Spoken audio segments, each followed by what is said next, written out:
Good morning. Welcome to the special edition of Coffee and Conversation. I'm your host, Dennis Oberg. Joining me for the conversation today is my talented and beautiful wife, Amy Oberg. Today we're going to have a conversation about the power of mediums and how they impact the intended content or message. I'm taking a great class called Social Media in the Church in school right now, and we're having this conversation, and so we're going to talk about this a little bit today. The medium is the message, as offered by Marshall McLuhan, is a simple yet provocative statement, according to Shane Hipps in his book, The Hidden Power of Electronic Culture. Unpacking what this means is the topic of our conversation today. So how does the medium become the message? How does that happen? How does the message not get lost in translation? And how does the quality of medium production actually determine if a person tunes in, tunes out? Will the message be amplified or silenced by the medium? These are really great questions. I think that if 2020 taught us anything, is that we are inundated with a vast assortment of content options. There's just so many things to choose from. It's the truth. And this got particularly tricky for the church, as it was forced to quickly shift to an online format when in-person meeting was no longer an option. And church went from the sanctuary to the living room. And suddenly people realized they had a lot more choices than what was on the menu at their local church, right? They can now tune in to their favorite worship band or listen to some of the greatest speakers and preachers from around the world at the push of a button. People now ordered up church like Netflix or Amazon. It was that quick. The local church suddenly found itself scrambling to compete by offering online services, and the learning curve was steep for a lot of them. For those entering the waters for the first time, imagine how daunting of a task this was. And while there were some successes along the way, for some, as they breached this technology threshold, right, it was brand new to a lot of them, others suffered pretty badly as the message simply got lost due to their medium quality and delivery. And as we'll talk about here in a little bit, it doesn't take long for people to actually tune out if they're not picking up what you're putting down. So I want to introduce Amy to you to help us unpack this topic a little bit more. So I've invited Amy to shed a little light on this subject. Amy has been a worship leader for over 15 years, was a live event producer for a church for over 6,000, worked for an international audiovisuals company as an in-house AV sales director, was a tech prior to that, at a 5-star, 5-diamond resort. She has been a live event producer for a women's parachurch ministry for over a decade. She has her bachelor's in biblical studies from Moody Bible Institute, woot woot, Moody alumni, and is currently pursuing her master's in psychology at Grand Canyon University. She's a busy lady. List goes on. Amy is also the women's pastor for her home church, where she produces a monthly event reaching hundreds of women in the church and our city, built on the foundation of Jesus, worship, and community. Pretty cool stuff. Her extensive experience, which you just heard, and her unique insights from both sides of the stage, which again is pretty unique. And from both sides of the stage and camera, her perspective is truly unmatched. Amy, thank you so much for joining us. That list was a little extensive. I'm just saying. It could have been a longer list. You are an accomplished, amazing woman. Thank you. And for this topic today, it was a no-brainer. Yeah. Who do I interview for this? Who has a perspective? And what I love is that there are so many people that have a perspective from maybe one side of the camera. Maybe they've done a lot of production. Right. Maybe they've even run big IMAG type production. Right. They have big experience. They have no production from the other side. They have no experience from the other side of the stage, right, where they're trying to project to the audience the other way. Right. So you have a really unique perspective on this, and so your insights are really pretty awesome, and we look forward to hearing what are you going to share with us today? Thanks. Awesome. I'm glad to be here. Yeah, I'm glad you're here too. So, Amy, why does production and production quality even matter? I mean, how does a well-executed delivery method amplify the message? Well, it's kind of easier to start where it's really not hard to find bad production, right? I mean, Plenty out there. Yes. I mean, audio cutting out, the camera's at a weird angle, a boring person to listen to. I mean, bad lighting. I mean, there's tons of stuff that is just really bad. So And many. honestly, it can be really, really distracting. So that's really the big key when it comes to media production is, are there any major distractions going on? Right. Because I could see that. Yeah. I could see how the distraction would take away from it. Yeah. Right? It takes away from So- the message. So, but if you have a really good delivery, it can actually Right. lift up or even amplify the message, right? Yep.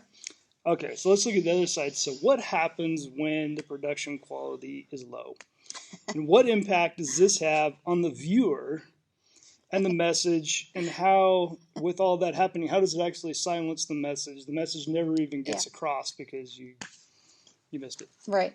So if there is a distraction, the distraction is the only thing that will actually be heard or seen. So if there is something going on in the background or there's something happening, or just like in any live setting, if somebody yells in the middle of the crowd or something like that, it's a distraction to whatever is happening on the stage, right? So the same thing happens in Right. production media, where if there's something going on, then that becomes what the message is, instead of somebody who really probably has something brilliant to say.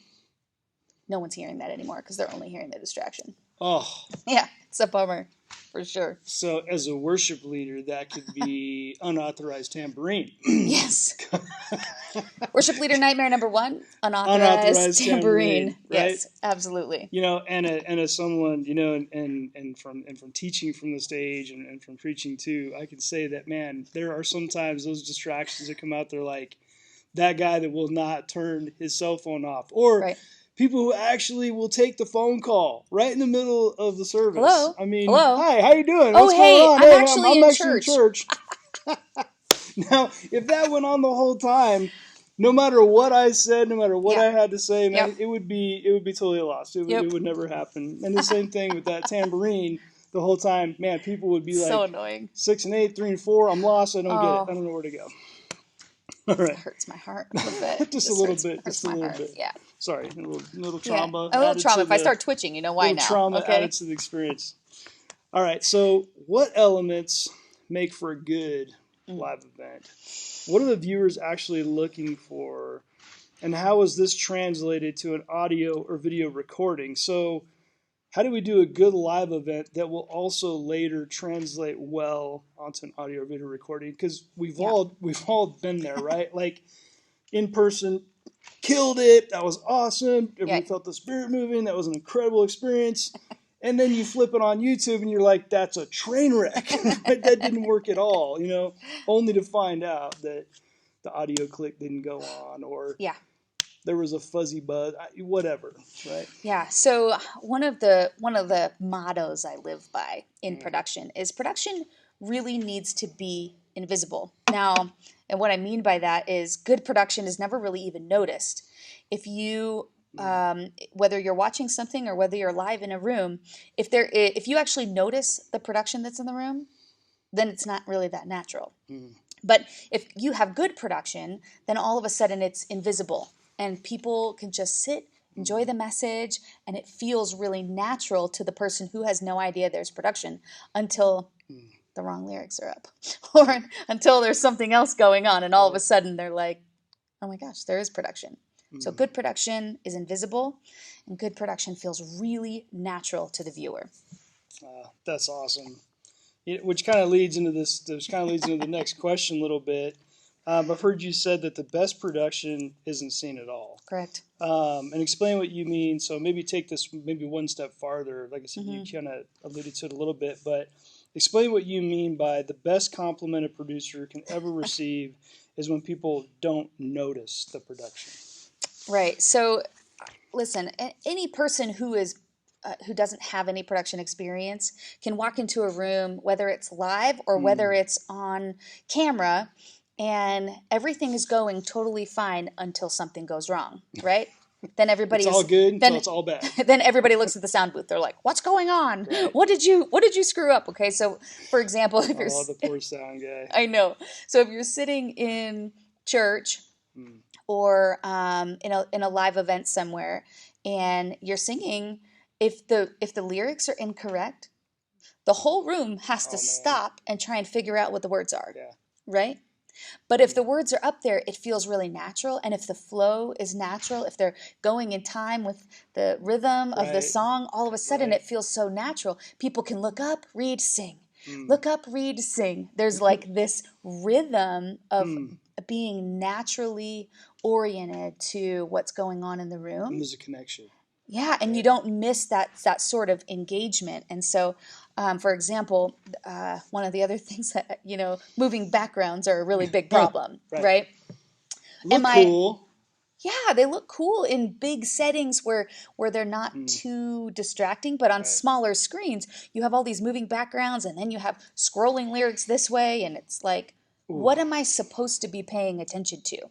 Am I supposed to be paying attention to the words in the music, or am I supposed to be paying attention to the scrolling images in the background? They can't follow the meaning or engage in it if it's too distracting. Does that make sense? So you can actually overproduce. You sure. can actually overuse technology that, Sure. even with the best intentions, can end up being distracting. Yeah. Because I know what you're saying.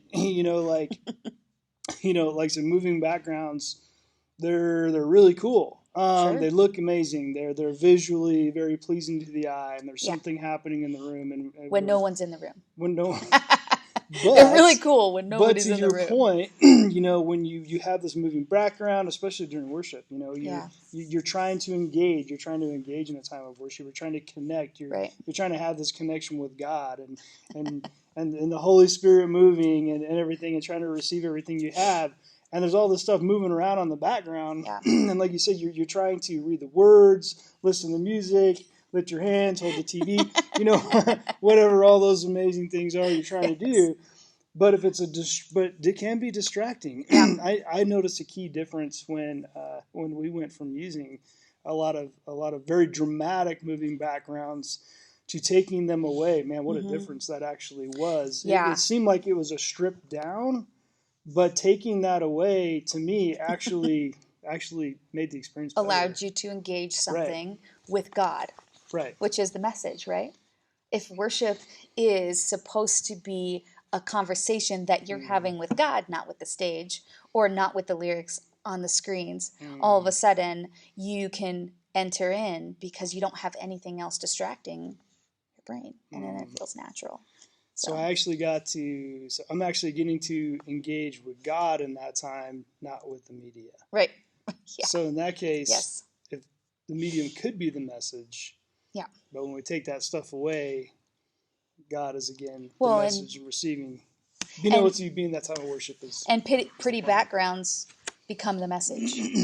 Oh, look how pretty it is, instead of engaging with God. Oh. Just like, feedback on audio or something like that. It's like, that's in every movie, right? A feedback on the audio. Why?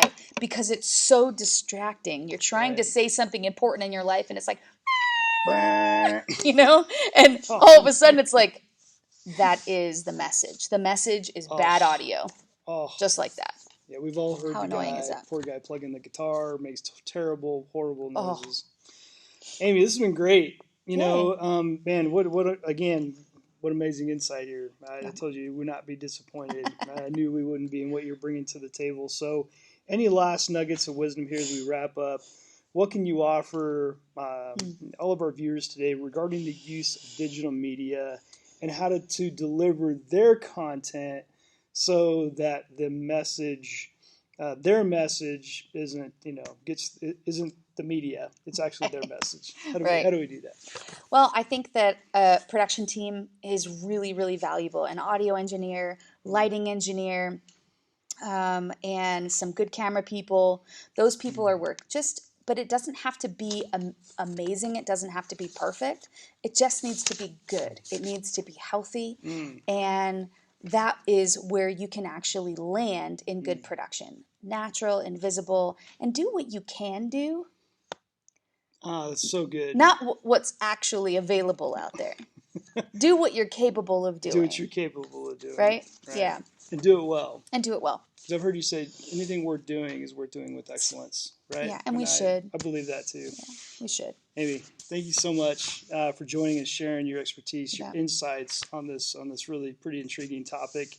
Clearly, the medium and our use of it has a lot to do with whether our message gets delivered or not. Right. Obviously, if we want our message to get through, right? Right. So there's so much more to unpack about the subject. I think we've just kind of scratched the surface. Hopefully, we keep the conversation going. But I definitely feel like we have a little better grasp now from what you shared with us. Fantastic. And how to approach the way we use mediums Right. to communicate the message to our intended audiences. So I hope you have enjoyed this special edition of Coffee and Conversation today and have come away with a better understanding of mediums and how they amplify or silence the message. As always, remember, keep the conversation going, be strong and courageous, and have an awesome day.